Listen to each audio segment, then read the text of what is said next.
Well, here I am with some tips on how to do this DeltaMath.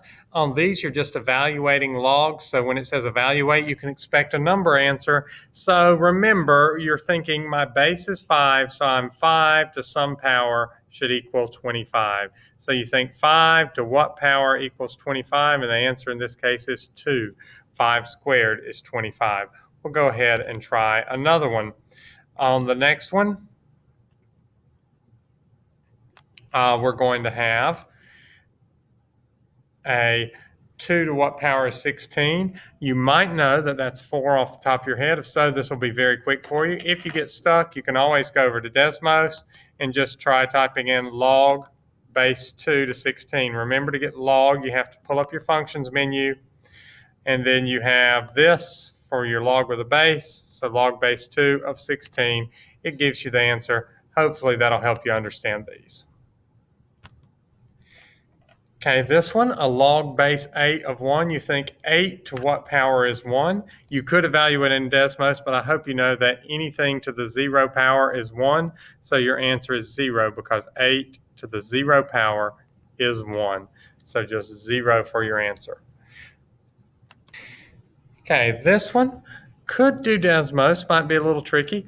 But if you're trying to do it without Desmos, remember an ln is the same thing as a log with a base of e.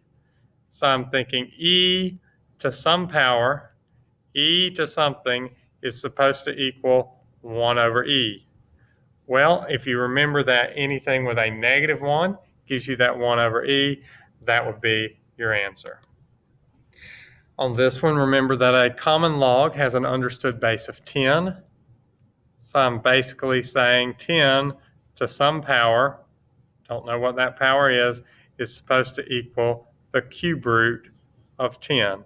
Well, the key there is to know, hey, cube root of 10, they could have written that as 10 to the 1/3 power because the index on that radical, remember from a week or so ago, is the denominator of that exponent. So that means your answer is 1/3. Type that in Desmos, you can just do 1 and then your divided by symbol and 3, and that'll give it to you. Okay, this one's honestly a little tricky without Desmos, but you could always type it in Desmos if you wanted. This would be 4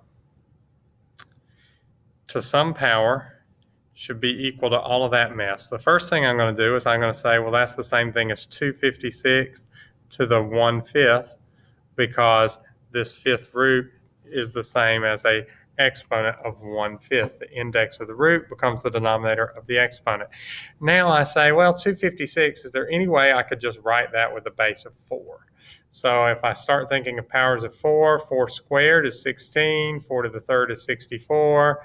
Oh, and then lo and behold, 4 to the 4th is 256. So I could rewrite 256 as 4 to the 4th power. So I have 4 to the 4th to the 1/5 equals 4 to the something.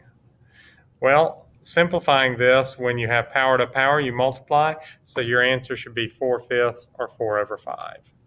Now, it's okay when you're using Desmos. Let me go ahead and show you how to do this one. So I have log base 4.